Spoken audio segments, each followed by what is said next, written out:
જય શ્રી કૃષ્ણ. નમસ્કાર, પ્રણામ, સ્વાગત છે મિત્રો તમારું આપણી સૌની યુટ્યુબ ચેનલમાં. મિત્રો, આપણે આજની કહાની છે દગો કોઈનો સગો નથી હોતો. તો મિત્રો, આ કહાની કોઈ કહાની નથી, પરંતુ હાલમાં સમયના ઘણા પરિવારની વાસ્તવિકતાને દર્શાવતી એક સત્ય ઘટના પર આધારિત પારિવારિક કહાની છે. અને આ કહાની દ્વારા નાના મોટા દરેક મહિલાઓ અને પુરુષોને ખૂબ જ સરસ શીખ મળવાની છે. તો મારી તમને વિનંતી છે કે થોડો સમય કાઢીને કહાનીને ધ્યાનથી સાંભળજો, અને કહાની પસંદ આવે તો વિડીયોને લાઈક કરી ને વધુમાં વધુ શેર કરજો. તેમજ તમે આવી કેટલી અવનવી કહાની સાંભળવા માંગતા હોય અને હજુ સુધી જો આ ચેનલને સબસ્ક્રાઇબ ન કરી હોય તો અત્યારે જ આ ચેનલને સબસ્ક્રાઇબ જરૂરથી કરી લેજો, જેથી અમારા આવનારા નવા વિડીયોની માહિતી તમારા સુધી સૌથી પહેલા પહોંચે. તથા કોમેન્ટ બોક્સમાં સાચી શ્રદ્ધાથી હર હર મહાદેવ લખી દેજો, જેથી ભગવાન ભોલેનાથની કૃપા હંમેશા આપણા સૌ પર બની રહે. તો ચાલો મિત્રો, શરૂ કરીએ આજની કહાની. મિત્રો, અમદાવાદ જિલ્લાનું એક નાનકડું ગામ હતું અને એ ગામના ઘણા બધા મકાનો હતા. તે ગામમાં એક આદર્શ અને પ્રતિષ્ઠિત ગણાતું ખોરડું એટલે માધવરાયનું ખોરડું. માધવરાયની પત્નીનું નામ કમુબેન હતું. તે બંનેનું દાંપત્ય જીવન ખૂબ જ સરસ હતું. તેમને 2 દીકરાઓ હતા. બીજા પુત્રના જન્મ પછી કમુબેનને જલંધર રોગ થઈ ગયો હતો અને થોડા સમય બાદ તેઓ મૃત્યુ પામ્યા. આમ અચાનક રાઘવરાય ઉપર અણધારી આફત આવી પડી કે તેમના બંને દીકરા જયેશ અને મહેશ એકલા પડી ગયા. અને જયેશ મોટો હતો, તેની ઉંમર લગભગ 5 વર્ષની હતી, પરંતુ મહેશ તો હજુ તો નાનો હતો, તેની ઉંમર હજુ 1.5 વર્ષની હતી. હવે માધવરાયને પોતાનું વાસણનું કારખાનું ધમધમતું હતું, તે સંભાળવાનું હતું. બંને દીકરાની સંભાળ રાખવાની હતી, ઘર સાચવવાનું હતું અને સમાજના વ્યવહાર પણ સાચવવાના હતા. તે બધું હવે તેમના માટે ખૂબ જ અઘરું બની ગયું હતું. ત્યારે સમાજમાં બધા લોકો તેને બીજા લગ્ન કરવા માટે ખૂબ જ સમજાવતા હતા, પરંતુ તે બીજા લગ્ન કરવાની તો ના જ પાડતા અને કહેતા કે નવી આવનારી મારા દીકરાને નહીં સાચવી શકે. પરંતુ ઘરમાં પડતી અસંખ્ય મુશ્કેલીઓ સામે માધવરાય હારી ગયા હતા અને સમય સામે તેમને ઝૂકવું પડ્યું અને તેમના લગ્ન વિમળા સાથે થઈ ગયા. ત્યારે વિમળા પણ તેના સાવકા પુત્રનું ખૂબ જ ધ્યાન રાખતી હતી. આમ સમય જતા માધવરાય અને વિમળાને બંનેને પુત્રી અને એક પુત્ર થયા. તો પણ બધા હળી મળીને શાંતિથી રહેતા હતા. હવે માધવરાયને કુલ બધા મળીને 3 પુત્ર અને 2 પુત્રી થયા, પરંતુ 5 ભાઈ બહેન થયા. જયેશ, મહેશ, જયંતી, સરિતા અને રમીલા હવે બધા ભાઈ બહેન સાથે રહેવા લાગ્યા. મિત્રો, સમય જતા ક્યાં વાર લાગે છે. હવે તેમનો સૌથી મોટો પુત્ર જયેશને ઉંમર થતા તેના લગ્ન પ્રેમીલા સાથે કરવામાં આવ્યા. પ્રેમીલા પણ ખૂબ જ સુશીલ, સંસ્કારી અને સેવાભાવી હતી. તેના દિયરો અને નણંદોનું ખૂબ જ ધ્યાન રાખતી હતી. ત્યારબાદ બીજા નંબરના દીકરા મહેશના લગ્ન હતા. તેના લગ્ન પ્રિયા સાથે થયા. તેની પત્ની પણ સંસ્કારી અને કામગરી હતી, પરંતુ તે સાચાને સાચું અને ખોટાને ખોટું કહી દેતી હતી. ત્યારબાદ ત્રીજા પુત્ર મહેશના લગ્ન માધવી સાથે થયા અને સમય જતા બંને બહેનોના સરિતા અને રમીલાના લગ્ન પણ થઈ ગયા અને તે બંને સાસરે ચાલી ગઈ. તે બંને પણ પોતાના સાસરે સુખી હતી. આમ એમને આખો પરિવાર ભેગો રહેતો હતો. જયેશના ત્યાં 2 પુત્ર અને પુત્રીનો જન્મ થયો. મહેશને ત્યાં 3 પુત્રી અને 1 પુત્રનો જન્મ થયો અને જયંતીને ત્યાં 2 પુત્રોનો જન્મ થયો. હવે તેમનો પરિવાર મોટો થઈ ગયો હતો. ધીમે ધીમે પરિવાર મોટો થતા પરિવારની સભ્ય સંખ્યા પણ વધવા લાગી. અને મિત્રો, એવું કહેવાય છે ને કે જેટલા વ્યક્તિ તેટલા મગજ.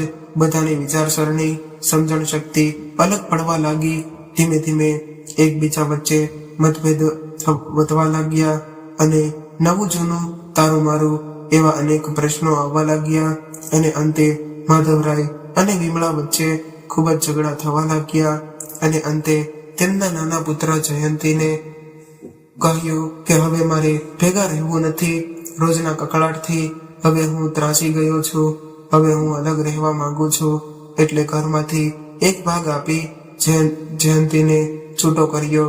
ત્યારે વિમળાએ કહ્યું કે હું પણ મારા પુત્રને ત્યાં જઈને તેની સાથે રહીશ. હવે વિમળાનું વર્તન પણ બદલવા લાગ્યું હતું. એટલે એ પણ માધવરાયને એકલા છોડીને પોતાના દીકરા જયંતી સાથે રહેવા લાગી ગઈ. આમ એના સંયુક્ત કુટુંબ પરિવારના બે ભાગ પડી ગયા. પરંતુ મિત્રો, તેમના પરિવારના જ ભાગ પડ્યા હતા, મિલકતના નહીં. એક પરિવારમાં જયંતી, એની પત્ની માધવી, તેના બંને છોકરાઓ અને વિમળા રહેવા લાગ્યા. જ્યારે બીજા પરિવારમાં માધવરાય, જયેશ અને તેની પત્ની પ્રેમિલા અને તેના 3 બાળકો મહેશ અને તેની પત્ની પ્રિયા અને તેના 4 બાળકો રહેવા લાગ્યા. બધા એક જ મકાનમાં ઉપર નીચે રહેતા હતા. ઉપરના મકાનમાં જયંતી રહેતો હતો, જ્યારે નીચેના મકાનમાં માધવરાય અને તેમના બાળકો રહેતા હતા.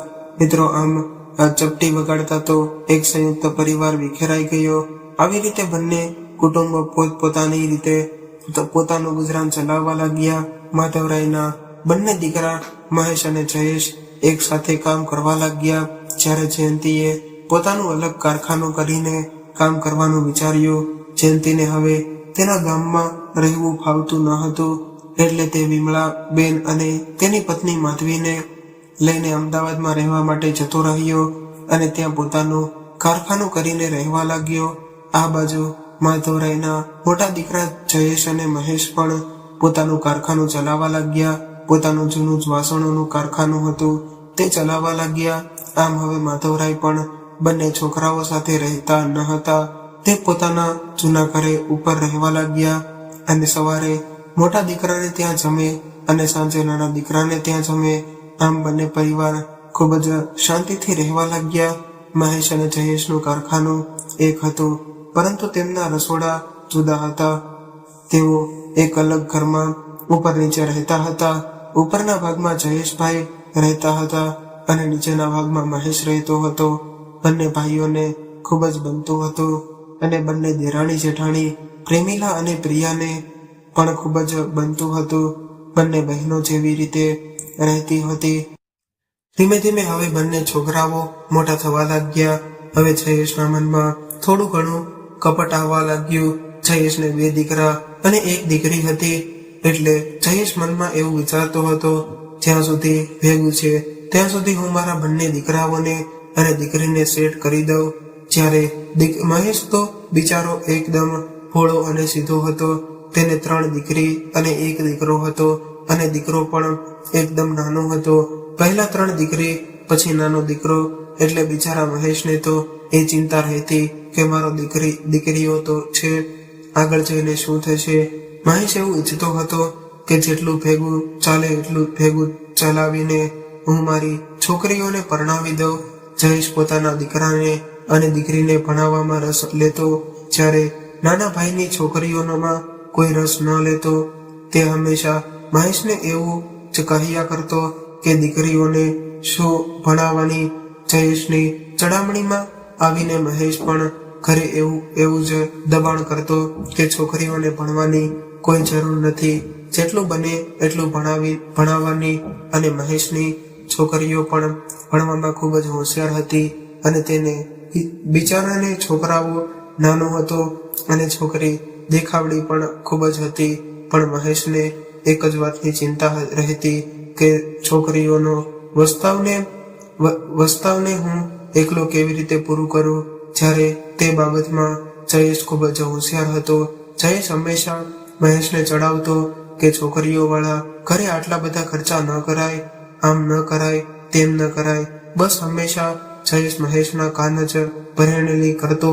અને બંને દેરાણી જેઠાણી એટલે કે પ્રેમિલા અને પ્રિયાને પણ ખૂબ જ બનતું હોવાથી તેઓ બંને ભાઈઓની વાતમાં માથાકૂટ કરતી ન હતી.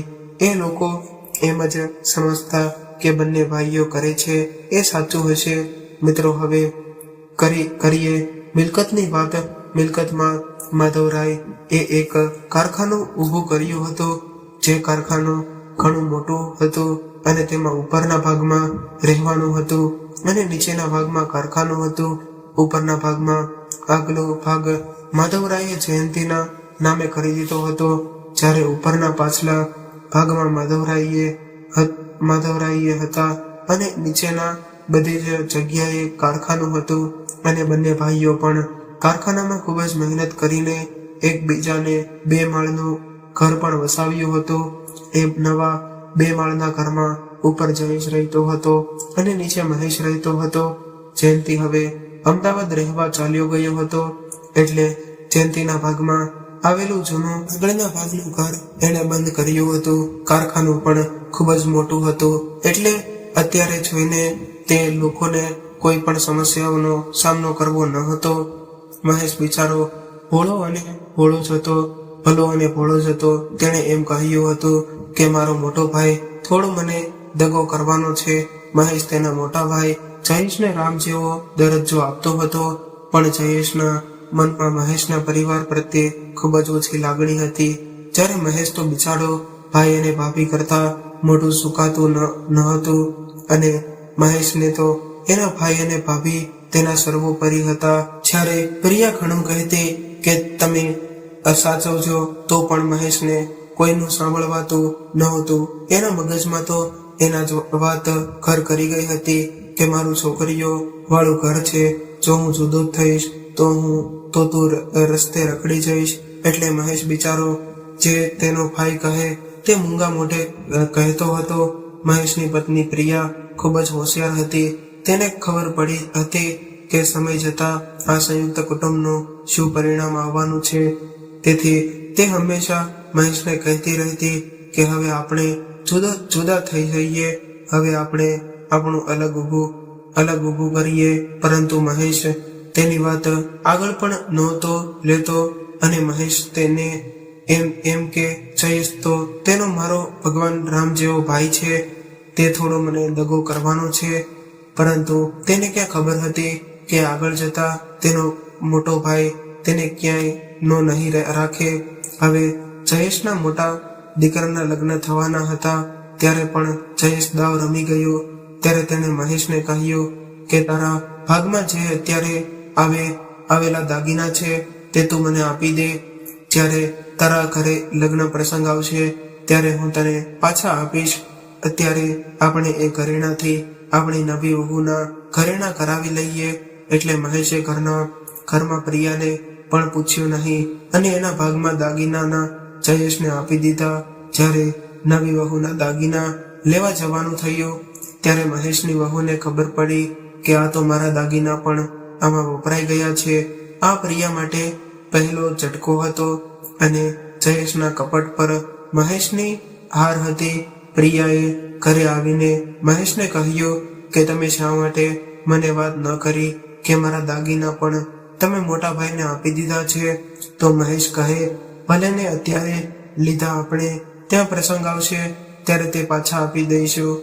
આમ તો આવા કંઈક બનાવો બન્યા, અને કંઈક બનાવોમાં મહેશને મૂર્ખ બનવું પડ્યું.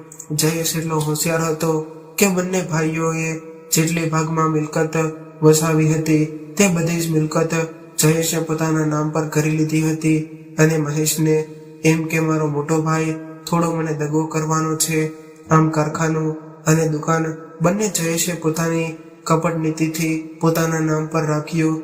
અને આમ જયેશના ઘરે મોટો પુત્ર પરણી ગયો, અને ઘરમાં વહુ આવી ગઈ. હજુ પણ જયેશ અને મહેશનું ભેગું જ કારખાનું ચાલતું હતું. આમ સમય જતા જયેશને પુત્રીના લગ્નનો વારો આવ્યો. જયેશે બીજો પ્રસંગ પણ ભેગામાં કરી નાખ્યો. જ્યારે મહેશના સંતાનો તો હજુ પણ ખૂબ જ નાના હતા, અને તે ભણવામાં ખૂબ જ હોશિયાર હતા. અને મહેશની પત્ની પ્રિયા પણ ખૂબ જ કરકસર વાળી હતી.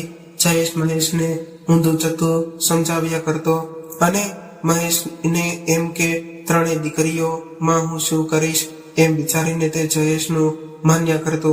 જયેશ ખર્ચાની વહેંચણીમાં પણ એ જ રીતે ભાગ લેતો. એ મહેશને કહેતો કે મારે તો સંતાનો મોટા છે એટલે મારે વધારે ખર્ચો થાય, તારે તો સંતાનો નાના છે એટલે તારે ઓછો ખર્ચો થાય. એમ કરીને જયેશ મહેશને ઘર ખર્ચી પણ ખૂબ જ ઓછો આપતો.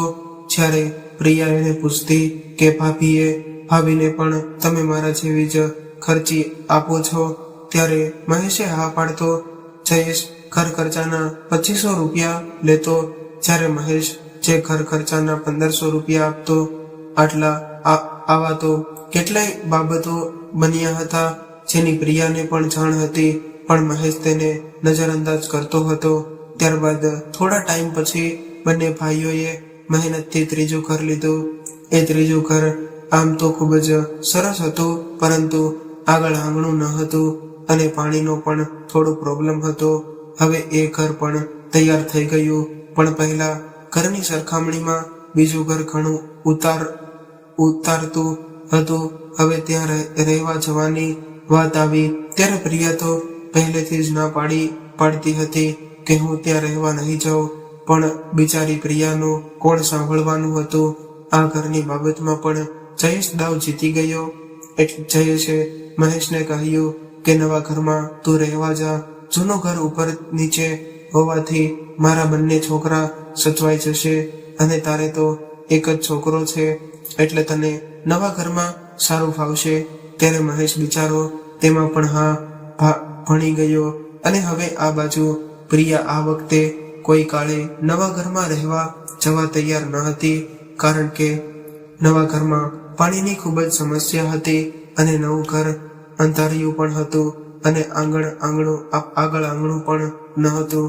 પ્રિયાએ ખૂબ જ પ્રયત્ન કર્યા તે ઘરમાં રહેવા ન જવાના પડે, પરંતુ આખરે બિચારી પ્રિયા હારી ગઈ અને મહેશે પ્રિયાને જણાવ્યું હતું કે આપણે પાણીની સમસ્યા માટે મોટર લઈ લઈશું. આમ મહેશે પ્રિયાને સમજાવી દીધી અને નવા ઘરમાં રહેવા ચાલ્યા ગયા.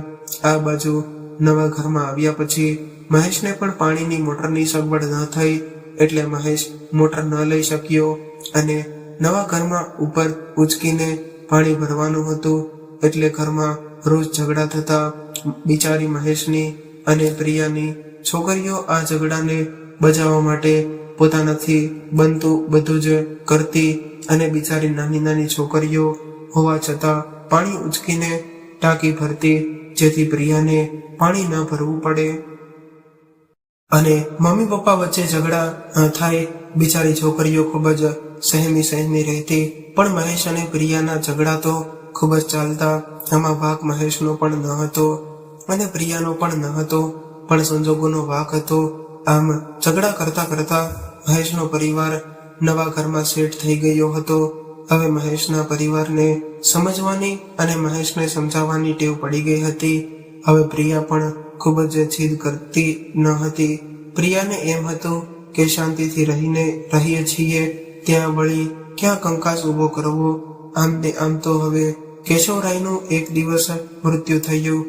એમના મૃત્યુ સમયે એમની પત્ની ગોદાવરી, તેનો સાકવો પુત્ર જયંતી અને તેમની પત્ની બધા જ હાજર હતા અને બધાએ મળીને શાંતિથી કેશવરાયની અંતિમ ક્રિયાવિધિ પતાવી. હવે આ બાજુ જઈને તો જયંતી પણ પોતાના ગામથી દૂર જઈને પોતાની આગવી ઓળખ ઊભી કરી રહ્યો હતો.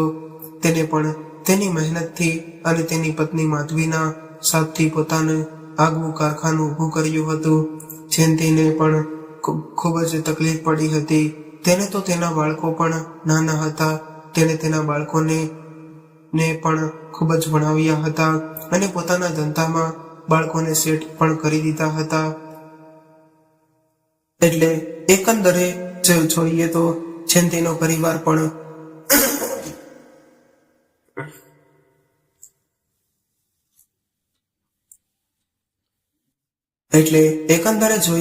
જયંતીનો પરિવાર પણ ખુશ હતો અને વિમળાબેન પણ જયંતીની સાથે જ રહેતા હતા. હવે જોઈએ જયેશ અને મહેશના પરિવારનું. હવે જયેશના ત્રીજા પુત્રના લગ્ન તો વખત આવ્યો અને તેના લગ્ન લેવાયા. જેટલું સોનું મોટા દીકરાની વહુને આપ્યું હતું, તેટલું જ સોનું નાના દીકરાની વહુને આપવામાં આવ્યું. એટલે જયેશે મોટા દીકરાના લગ્ન, મોટા દીકરાની વહુનું શ્રીમત, દીકરીના લગ્ન, દીકરીનું શ્રીમત, નાના દીકરાના લગ્ન અને નાના દીકરાની વહુનું શ્રીમત, આ બધું જ સંયુક્ત પરિવારમાં ભેગા રહીને પતાવી દીધું હતું અને પ્રસંગો ઉછરાયેલા હતા. તેની પાસે ઘર, કારખાનું અને દુકાન પણ હતી. એમણે આમ જોઈએ તો જયેશ સંયુક્ત પરિવારમાં નફામાં જ હતો. હવે આ બાજુ મહેશને મોટી દીકરી પણ પરણવા લાયક થઈ ગઈ હતી. મહેશની દીકરીઓને તો આ સંયુક્ત પરિવારમાં ખૂબ જ ભોગ આપ્યો હતો. બિચારી તેની મોટી દીકરી અને બીજા નંબરની દીકરી 12મામાં હતી. ત્યારથી ટ્યુશન કરાવવા લાગી હતી. એ એવું વિચારતી હતી કે અમારા પપ્પાને કંઈક ટેકો થાય. અને આ બાજુ જયેશ તેની દીકરીઓને ભણાવવાના પૈસા પણ આપતો ન હતો. ત્યારે મહેશની પત્ની પ્રિયાએ તો કોઈ પણ ભોગે નક્કી કર્યું હતું કે દીકરાઓને તો હું ભણાવીશ જ. એટલે પ્રિયા કોઈ પાસેથી જૂની ચોપડીઓ લઈને એની પુત્રીઓને ભણાવતી હતી અને તેના પૈસા પ્રિયા કપડાં સીવીને, મંગળસૂત્ર પરોવીને પૂરા કરતી હતી. આ મોટી દીકરીને 10મા ધોરણમાં ખૂબ જ સારા ટકા આવ્યા હતા, જેને જો પીટીસીમાં એડમિશન મળી ગયું તો ત્યારે એ શિક્ષક બની ગઈ હોત. પરંતુ ત્યારે મહેશે તો પોતાની દીકરીઓને નોકરી કરવામાં પણ કોઈ રસ ન હતો. એટલે તેણે કંઈ પણ માથાકૂટ કરી નહીં અને છોકરીઓને 11મા ધોરણમાં એડમિશન લઈ લીધું. આ બાજુ તેની મોટી દીકરી પણ બીકોમ પાસ કરીને ગ્રેજ્યુએશન થઈ ગઈ હતી. ત્યારબાદ તેના લગ્નનો વાત આવી. હજુ પણ આ પરિવાર ભેગું જ રહેતું હતું. ત્યારે મહેશની મોટી દીકરીની સગાઈ કરવામાં આવી. ત્યારબાદ તેના લગ્ન લેવાયા. લગ્નની ખરીદીમાં પણ મહેશની મોટી દીકરીને લઈ જવામાં આવી ન હતી. જયેશ, તેની પત્ની અને મહેશ અને તેની પત્નીને ગમતા જ કપડાં લેવાયા હતા. અને સૌથી મહત્વનો નિર્ણય તો જયેશ જ કરતો હતો. બધાએ ખાલી તેના પર મહોર મારવાની હતી. આમ મહેશની પહેલા નંબરની છોકરીના લગ્ન થઈ ગયા અને તે સાસરીએ ચાલી ગઈ. હવે આ બાજુ મહેશની મોટી દીકરીનું શ્રીમત આવ્યું. તેનું શ્રીમત પણ સંયુક્ત પરિવારમાં ભેગા જ પતી ગયું. મિત્રો, હવે તો ખરો ખેલ ચાલુ થયો. આ બાજુ મહેશની મોટી દીકરીને સુવાવડ માટે પિયરમાં તેડવામાં આવી હતી અને ત્યારે જ જયેશે ખરેખરો ખેલ ચાલુ કર્યો. હવે જયેશ રોજે મહેશ સાથે ઝઘડા કરવા લાગ્યો. ત્યારે બિચારો મહેશ વહેલો ઉઠીને કારખાને પહોંચી જતો. ત્યારે જયેશ અને તેના પુત્ર ઘણા જ મોટા કારખાને આવતા. જો તેને મહેશ કંઈ પણ કહેતો તો જયેશના પુત્રો પણ તેને સામો જવાબ આપવા લાગતા હતા. અને મહેશે શરૂઆતમાં તો આ બધી વાત પ્રિયાને ન કરી, પરંતુ મહેશ આ મોઢા પર ઉદાસ જોઈને પ્રિયા બધું સમજી જતી હતી. હવે એક દિવસની વાત છે, જ્યારે કારખાનામાં ખૂબ જ ઝઘડો થયો. ત્યારે મહેશને થયું કે હવેથી હું કારખાને નહીં બેસું, હું દુકાને બેસીશ. અને એ દુકાને ગયો અને તેને ચોપડા તપાસ્યા તો તેને ધ્યાનમાં આવ્યું કે જયેશનો મોટો છોકરો સિકલમાંથી પૈસા લઈ રહ્યો હતો અને તેનો હિસાબ પણ લખતો ન હતો. જ્યારે આ બાજુ મહેશે આવીને આ વાત જયેશને કરી તો જયેશ તો ભડકી ઉઠ્યો અને તેને કહ્યું કે મારો પુત્ર આવું કરે જ નહીં. મહેશ હિસાબમાં હજુ પણ પાક્કો હતો. તેણે ચોપડા ખોલીને ચોખ્ખું બતાવ્યું. ત્યારે જયેશ આ વાત કોઈ પણ કાળે માનવા તૈયાર ન હતો. હવે પણ બાજુ બિચારી મહેશની પુત્રી સુવાવડ માટે આવી હતી અને તેનો સમય પૂરો થતા તેણે એક પુત્રને જન્મ આપ્યો. હવે પુત્રનો જન્મ થતા જ તેના સાસરિયાવાળા પણ આવવા લાગ્યા અને હવે આ બાજુ ઝઘડાનું પ્રમાણ પણ ખૂબ જ વધી ગયું હતું. અને આખરે જયેશે કહી દીધું કે હવે આપણે જુદા થઈ જઈએ. ત્યારે મહેશે કહ્યું કે મારે તો હજી બધા પ્રસંગ બાકી છે, મારે તો દીકરો પણ નાનો છે. પણ ત્યારે જયેશે મહેશની એક વાત પણ ન માની અને જુદા થવાનું નક્કી કર્યું. અને હવે આ બાજુ જયેશે કહે છે કે હવે આપણે બધા ભેગા થઈને ભાગ પાડી દઈએ. ત્યારે મહેશ પણ ના છૂટકે તેમાં સંમત થાય છે. હવે આવે છે ભાગ પાડવાનો સમય. ભાગ પાડવામાં આવે છે ત્યારે સૌથી પહેલા કારખાનાની વાત આવે છે. તો કારખાનું 4 ભાગમાં વહેંચાયેલું હોય છે. જે જયેશ, જયંતી, મહેશ અને વિમળાબેન. જ્યારે કારખાનાની વાત આવે છે ત્યારે જયેશ અને જયંતી અને વિમળાબેન એક થઈ જાય છે અને મહેશને આખા કારખાનામાંથી માત્ર નાના 2 રૂમ આપવામાં આવે છે. ત્યારે મહેશે કહ્યું કે આટલાના રૂમમાં કેવી રીતે હું કારખાનું ઊભું કરીશ? તો જયેશ અને જયંતિ કહે છે કે તારો પ્રશ્ન છે. હવે જ્યારે દુકાનની વાત આવે છે ત્યારે મહેશ કહે છે કે દુકાન તો આપણા બંને ભાગમાં છે. ત્યારે જયેશ કહે છે કે દુકાન તો મારા નામ પર છે ને, તું ગમે એટલું કરીશ તો પણ દુકાનમાં તને ભાગ નહીં મળે. આમ કહીને તે દુકાનમાં ભાગ આપતો નથી અને કારખાનામાં પણ ભાગ લઈ લે છે. ત્યારે મહેશે એમ કહ્યું કે તું મને દુકાનમાં ભાગ ના આપતો કારખાનામાં મને તારો ભાગ આપી દે. તો તેની પણ જયેશ સ્પષ્ટ ના પાડી દે છે. ત્યારે જયંતિ, વિમળાબેન અને તેની એક સાવકી બહેનો પણ જયેશનો સાથ આપે છે. ત્યારે મહેશ વિચારો રડતો રહે છે કે મારે હજુ નાનો છોકરો છે, હજુ 2 છોકરીઓના પણ પ્રસંગ કાઢવાના બાકી છે. ભાઈ તું આવું નહીં કર અને પ્રસંગનો ખર્ચો તો આપ.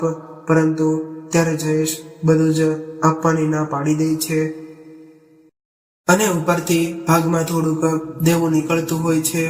એમાં જયેશને અડધો ભાગ આપે છે. આમ આ ભાગ મહેશને તદ્દન ખોટમાં સાબિત થાય છે. પરંતુ ત્યારે મહેશના પરિવારના લોકો મહેશને ખૂબ જ આશ્વાસન આપે છે. બિચારી પ્રિયા તો ઘણું કહે છે કે મેં તમને કહ્યું હતું કે વહેલાસર જુદા થઈ જાઓ, પણ તમે મારી એક વાત માન્યા નહીં. આમ હવે મહેશને નવેસરથી આખું કારખાનું ઊભું કરવાનું હોય છે. હવે મિત્રો, મહેશ પોતાનું કારખાનું ઊભું કરવા જઈ રહ્યો હતો, પણ કહ્યું છે ને કે જ્યારે કુદરત મારવા બેઠી હોય ત્યારે બધી બાજુથી માર પડી છે. મહેશ પાછળના ભાગમાંથી કારખાનું પોતાના ભાગમાં ખસેડે છે, પરંતુ જેવું કારખાનું આગળના 2 ભાગમાં આવે છે તરત જ તેની બાજુમાં રહેતા એક બહેન તેનો વિરોધ ઉઠાવે છે અને કહે છે કે તમે આખો દિવસ કારખાનું ચલાવો છો તો તેનો મને અવાજ આવે છે. અને એમ કરીને તે બાજુવાળા બહેન કારખાનું બંધ કરાવવા માટે કોર્ટમાં કેસ કરે છે. આ બાજુ બિચારા મહેશને ખબર પડી હજુ તો કારખાનું શરૂ નથી કર્યું, ત્યાં કોર્ટમાં કેસ કરી નાખ્યો. એટલે તે બિચારો ત્યાં જ પડી ભાંગ્યો. પરંતુ કહ્યું છે ને કે જેનું કોઈ ન હોય તેના ભગવાન હોય. આમ મહેશનો એક ભાઈબંધનો તેનો વકીલ હતો, આગલા દિવસ કોર્ટમાં ગયો અને તેને ખબર પડી કે જે બીજે દિવસે મહેશના કારખાનામાં પંચનામું કરવામાં આવ્યું હતું. એટલે તરત જ મહેશનો ભાઈબંધ તે વકીલ હોય છે તે મહેશના ઘરે ગયો અને મહેશને કહ્યું કે તું ગમે તેમ કરીને એક રાતમાં તારું કારખાનું ઊભું કરી દે. એટલે મહેશ એને કહે છે પણ કેવી રીતે કરું, હજુ લાઇટ પણ આવી નથી અને કડિયા કામ પણ થોડું બાકી છે. ત્યારે વકીલ કહે છે ચાલ હું તારી સાથે આખી રાત રહું છું, પણ તું કારખાનું ચાલુ કરી દે. જો કાલે પંચનામું કરવામાં આવ્યા અને તારું કારખાનું બંધ હશે તો પછી તું તારું કારખાનું ક્યારેય ચાલુ નહીં કરી શકે. ત્યારે મહેશ તે વકીલની વાત માને છે અને તરત જ લાઇટ ફિટિંગ કરાવવા વાળાને બોલાવીને અને કડિયા કામ વાળાને બોલાવીને એક રાતમાં જ તેનું કારખાનું ઊભું કરી દે છે. બીજા દિવસે પંચનામા વાળા આવે છે અને પંચનામામાં કારખાનાનું ચાલુ કન્ડિશનમાં એવું લખીને જાય છે અને આ બાજુ કેસ ચાલે છે અને મહેશનું કારખાનું પણ ચાલુ થઈ જાય છે. હવે જ્યારે તેની બીજી પુત્રીના લગ્ન આવે છે ત્યારે તેની બીજી પુત્રીના લગ્ન માટે મહેશ પાસે કોઈ બચત ન હતી, છતાં પણ તે હિંમત કરીને દીકરીના લગ્ન કરાવવા માંગે છે અને તેની બીજી દીકરીના લગ્નમાં મહેશના ભાઈઓ તથા બહેનો હાજરી આપતા નથી. આમ મહેશ પોતાની મૂંઝવણ માટે સાથે બીજી દીકરીના લગ્ન આટોપે છે. ત્યારે મહેશની 3જી નંબરની દીકરી કોલેજના 1લા વર્ષમાં અભ્યાસ કરતી હતી. તે પોતાના પપ્પાની મૂંઝવણને સમજે છે અને પોતાના ભણતરની સાથે એક પ્રાઇવેટ સ્કૂલમાં નોકરી કરવા લાગી હતી. તે બિચારી ભણતી જાય છે અને ભણાવતી જાય છે અને સવાર સાંજ ટ્યુશન પણ કરાવતી હોય છે. આમ તેને 3જા નંબરની દીકરી તેના પપ્પા માટે ખૂબ જ ટેકારૂપ સાબિત થઈ અને આમ મહેશની બીજા નંબરની દીકરીના શ્રીમંતનો પ્રસંગ આવ્યો ત્યારે મહેશ પોતાની બીજા નંબરની દીકરીને શ્રીમંત કરીને પોતાના ઘરે તેડી આવ્યો અને આ બાજુ તેના ત્રીજા નંબરની દીકરી પણ જીવન નિર્વાહ ચલાવવામાં તેને ખૂબ જ મદદરૂપ બની હતી। ત્યારે મહેશ પોતાની બીજા નંબરની દીકરીને શ્રીમંત કરીને પોતાના ઘરે તેડી લાવે છે અને આ બાજુ તેના બીજા નંબરની દીકરી પણ જીવન નિર્વાહ ચલાવવામાં તેને ખૂબ જ મદદરૂપ થાય છે અને તેના મોટા ભાઈ જયેશને તો જાણે જલસા થઈ ગયા હતા, કારણ કે તેના તો બધા જ પ્રસંગ ઉકલી ગયા હતા। હવે તો તેને કંઈ પણ ખાસ કામ મહેનત કરવાની જરૂર ન હતી, કારણ કે બંને છોકરા મોટા હોવાથી બંને છોકરા કુટુંબનો નિર્વાહ ચલાવતા હતા। આ બાજુ મહેશની બીજા નંબરની દીકરીને ત્યાં દીકરીનો જન્મ થયો।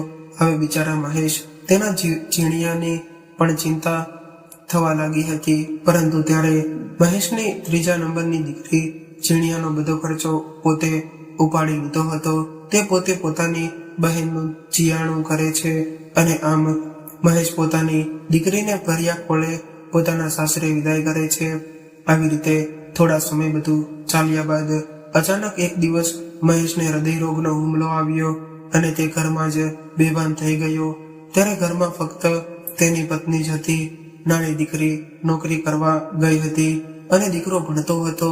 આવી રીતે બિચારી પ્રિયા તો ગભરાઈ ગઈ, હવે શું કરવું, પરંતુ તે હિંમત હારી નહીં અને તેણે પોતાના પાડોશીઓના એક છોકરાને બોલાવ્યો અને મહેશને દવાખાને લઈ ગયા। પાડોશીનો છોકરો ખૂબ જ હોશિયાર હતો, એટલે તે પહેલા તો કોઈ સાદા MBBS ડોક્ટર પાસે લઈ ગયો। ત્યાં હજુ દાખલ થયા તો ડોક્ટરે કહી દીધું કે આ ભાઈને તો એટેક આવ્યો છે, એમને તો તમારે તાત્કાલિક કોઈ મોટા શહેરમાં લઈ જવા પડશે। ત્યારે એ છોકરાએ કે પ્રિયાબેનને ઘરે બોલાવી લીધા અને તે છોકરાએ પ્રિયાબેનને જણાવ્યા વગર મહેશભાઈને લઈને સીધો જ હોસ્પિટલમાં પહોંચી ગયો અને તેને ત્યાં જ દાખલ કરાવ્યા અને ત્યાં ડિપોઝિટ પેટે થતી બધી જ રકમ પાડોશીના છોકરાએ ચૂકતે કરી દીધી। આ પછી બધું જ કામ કરીને એ છોકરો ઘરે આવ્યો અને પ્રિયાબેનને જણાવ્યું કે મહેશ કાકાને તો મોટો એટેક આવ્યો હતો, હું તેમને મોટી હોસ્પિટલમાં દાખલ કરાવીને આવ્યો છું, તમે ચિંતા નહીં કરતા, તમે થોડા જરૂરી કપડાં લઈ લ્યો, આપણે ત્યાં જવાનું છે। ત્યારે બિચારી પ્રિયા તો એકલી હતી, તે પોતાની નાની દીકરીને ઘરે મૂકીને સીધી જ પોતાના પતિને દાખલ કર્યા હતા ત્યાં પહોંચી ગઈ।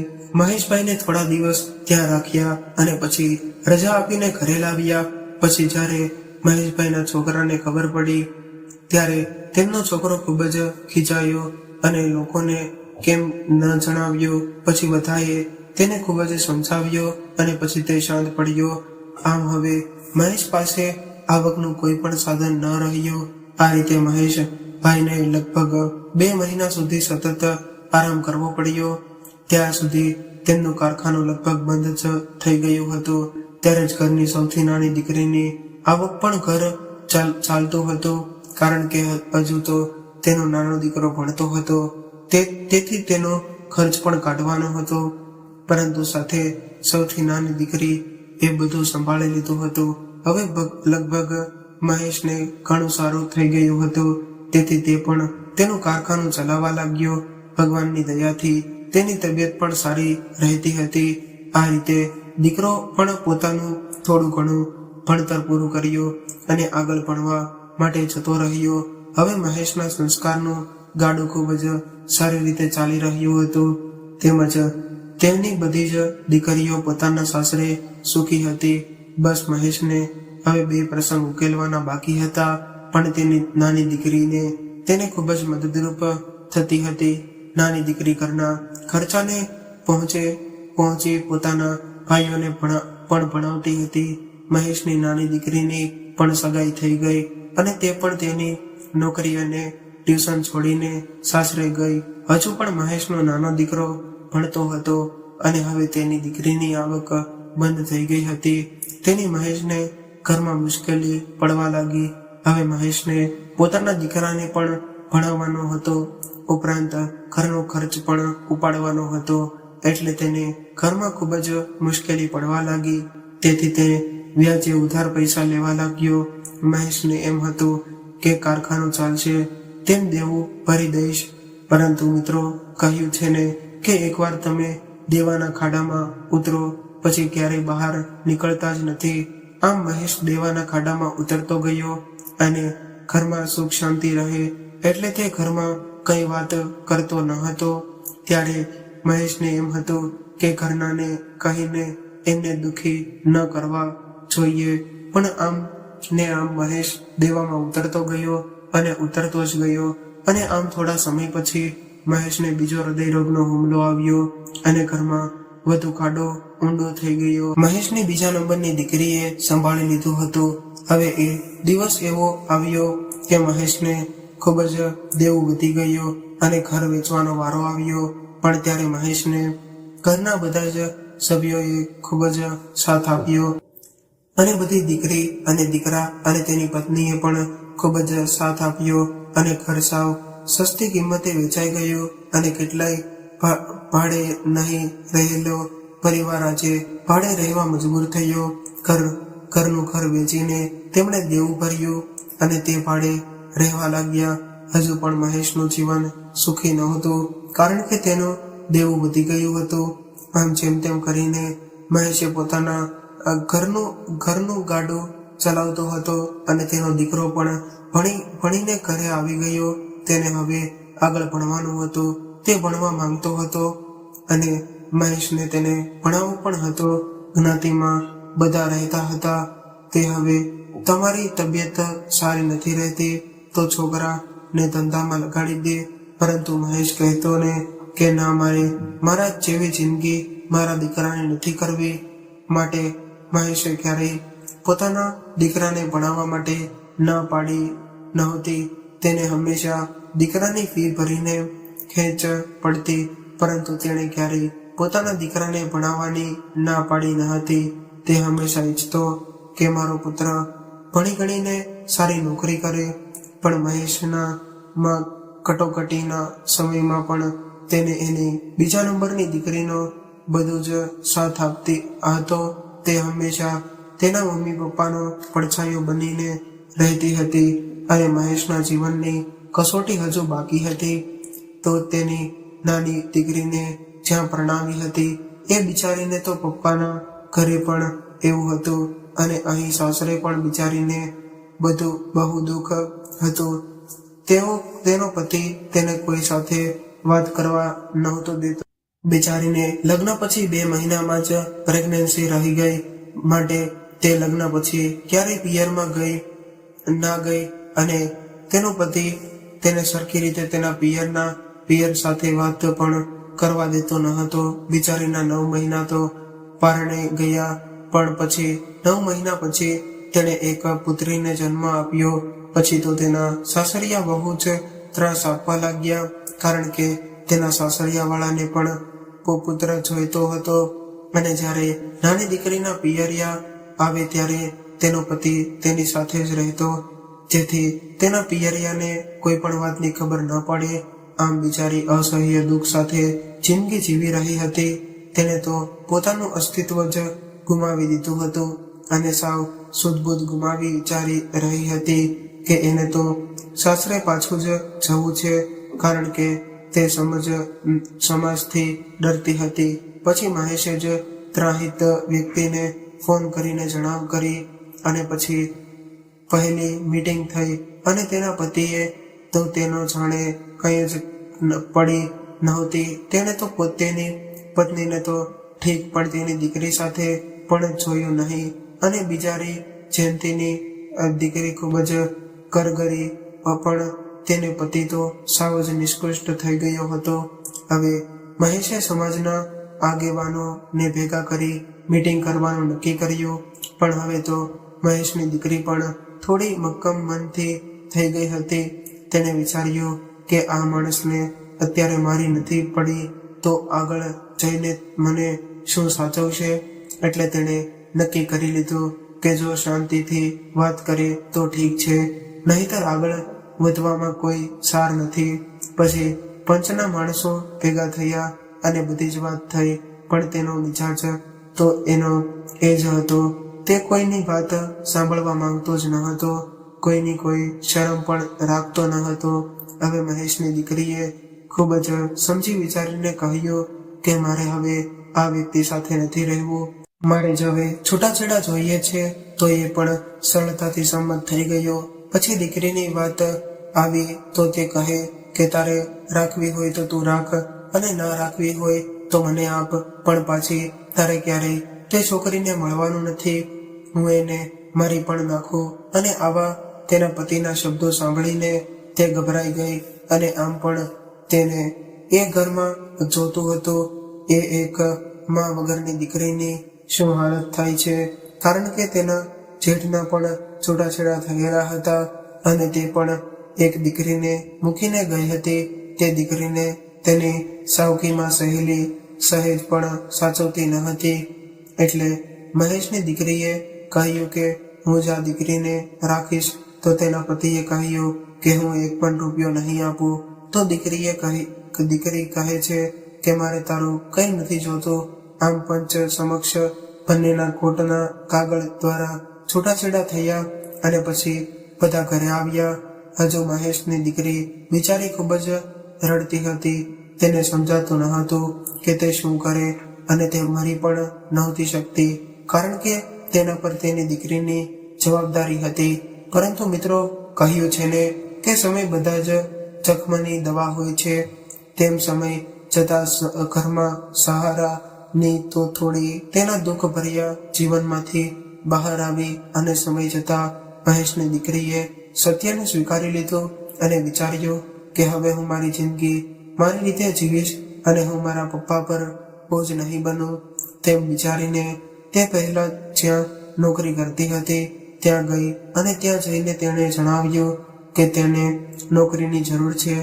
આમ પણ સ્કૂલના સ્ટાફ અને પ્રિન્સિપલને મહેશની દીકરી સાથે જે બન્યું હતું તેની જાણ હતી, એટલે એને ફરી ત્યાં જ નોકરી આપી. એટલે તે ત્યાં નોકરી એ લાગી ગઈ અને તેની નાની દીકરીએ તેની મમ્મી સંભાળવા લાગી અને તેને ટ્યુશન ક્લાસ પણ ચાલુ કરી દીધા. ત્યારે મહેશની દીકરીએ ના નિર્ણયમાં ઘરના બધા જ તેની સાથે હતા. તેના ભાઈએ પણ કહ્યું હતું કે તું ચિંતા ન કરીશ, હું તારી દીકરીને આખી જિંદગી સાચવીશ અને તારી દીકરીને આખી જિંદગી સાચવીશ, અને તારો પ્રશ્ન આવશે તો હું લગ્ન પણ નહીં કરું. આવી રીતે મહેશની દીકરીને પણ ઘરનો ખૂબ જ સથવારો હતો. આમ તે ટ્યુશન અને સ્કૂલ ધમધોકાર ચલાવવા લાગી અને મહેશને ટેકો કરવા લાગી. હવે આ બાજુ જયેશના પરિવારમાં પણ ઝઘડા થવા લાગ્યા. એના બંને પુત્રોના દીકરા અંદરો અંદર લડાઈ કરવા લાગ્યા અને જયેશના દીકરા પણ જુદા થઈ ગયા હતા. એના ઘરમાં પણ મોટા દીકરાની વહુનું ચાલતું હતું. તેના આખા બોલી એટલે કોઈ એને બતાવતું નહીં. અને આમ મહેશ સાથે દગો કરીને જયેશને પણ કુદરતનો પરચમો મળવા લાગ્યો હતો. અને જયંતિનો તો પહેલેથી જ અમદાવાદમાં સ્થિર હતો. તે પૈસા વાળો તો ન હતો, પણ ઠીકઠાક ચાલતું હતું. પણ જયેશને તો ભગવાને ખૂબ જ જબરો પ્રતિસાદ આપ્યો હતો અને જયેશે દગાથી લીધેલું બધું જ વેચાઈ ગયું અને એના છોકરા પણ કઈ ખાસ ઠેકાણે નહોતા પડ્યા. અને આ બાજુ મહેશની નાની દીકરી પણ યોગ્ય જગ્યાએ ઠેકાણે પડી ગઈ અને મહેશના દીકરાએ પણ સારું ભણીને સરકારી નોકરી મેળવી લીધી હતી અને એના લગ્ન પણ એવી છોકરી સાથે થયા હતા. તેને પણ સરકારી નોકરી મળી ગઈ હતી. આમ હવે મહેશ તો પરિવાર ખૂબ જ સુખી હતો. તેની ત્રણેય દીકરી પણ સારા ઘરમાં હતી અને દીકરો પણ સારા ઠેકાણે પડી ગયો હતો. મિત્રો, જ્યારે કુદરત રૂઠે છે ત્યારે કોઈનું કંઈ ચાલતું નથી. આમ કોઈને દગો કરીને કોઈને સુખી રહેવું નથી. આમ જયેશે પોતાના ભાઈ સાથે દગો કર્યો હતો, પણ કુદરતે તેને અહીં જ બતાવ્યો. જયેશનો પરિવાર છીનભીન થઈ ગયો હતો. તેના મોટા દીકરાએ ટીબીનો રોગ લાગુ પડ્યો. તેનો બીજા નંબરનો દીકરો પણ ભૂવામાં પડીને બધું જ ખોઈ બેઠો અને તેની દીકરીએ પ્રેમ લગ્ન કર્યા હતા. તેનો પતિ ભણેલ ગણેલ હતો, પણ તે જ સ્વભાવનો હતો. કોઈની સાથે કંઈ પણ સંબંધ રાખેલો ન હતો અને અધૂરામાં પૂરું એના પતિની બદલી પણ તે ગામમાં થઈને ગામમાં તેનું પિયર હતું.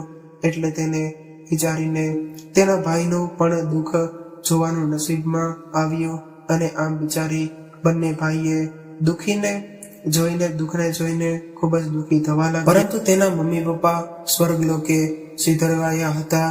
એટલે બિચારી શું કરે?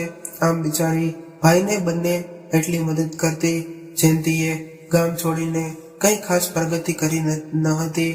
તેણે મહાપરાણે અમદાવાદના એક વિસ્તારમાં એક ઘર અને કારખાનું ઊભું કર્યું હતું. તે પણ તેના દીકરાના ભણતરમાં ભોગે તેને એક પણ પુત્રને ભણાવ્યો હતો. અને તેનો નાનો દીકરો 22 વર્ષનો થયો તો એક માર્ગ અકસ્માતમાં થતા તે 22 વર્ષની વયે અવસાન પામ્યો હતો. તે પણ તેના ભાઈને દગો કર્યાનું પરિણામ ભોગવી ચૂક્યો હતો. આમ મહેશનો પરિવાર આર્થિક રીતે સદ્ધર હતો. તો તેની દીકરીઓ પણ સારા ઘરે હતી અને તેના દીકરાને પણ સરકારી નોકરી હતી અને અધૂરામાં પૂરું તેમના ઘર વહુ પણ સરકારી નોકરી વાળી આવી ગઈ હતી. અને આમ ત્રણેય પુત્રોના જીવનની આ સુંદર કહાની અહીં રજૂ હતી. મિત્રો, એવું નથી કે આજ પરિવારમાં બન્યું છે. આવા તો અનેક પરિવાર હશે જેણે ઘણું બધું સહન કરીને પણ સંયુક્ત પરિવારમાં રહેવું પડે. મિત્રો, ભાગ વસ્તુ એવી છે કે જે બધાને ભેદભાવ ઊભો કરાવે છે. મારું કહેવાનું તાત્પર્ય એવું નથી કે સંયુક્ત કુટુંબમાં ન રહેવાય, પણ યોગ્ય સમયે યોગ્ય નિર્ણયને લઈને છૂટા પડી જવું જોઈએ.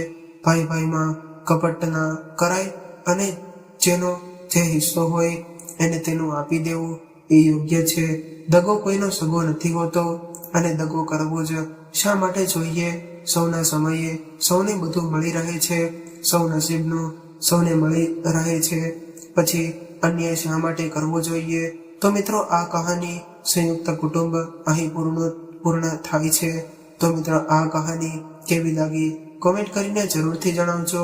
કહાની પસંદ આવી હોય તો વિડીયોને લાઈક કરીને વધુમાં વધુ શેર પણ કરજો. તેમજ આવી કેટલી અવનવી કહાની સાંભળવા માંગતા હોય તો આ ચેનલને જરૂરથી સબસ્ક્રાઇબ કરી લેજો. ચાલો મિત્રો, હવે ફરી મળીશું એક નવી કહાની સાથે. ત્યાં સુધી તમામ મિત્રોને જય શ્રી કૃષ્ણ, રાધે રાધે, હર હર મહાદેવ. કહાનીને પૂરેપૂરી સાંભળવા માટે તમારો ખૂબ ખૂબ આભાર.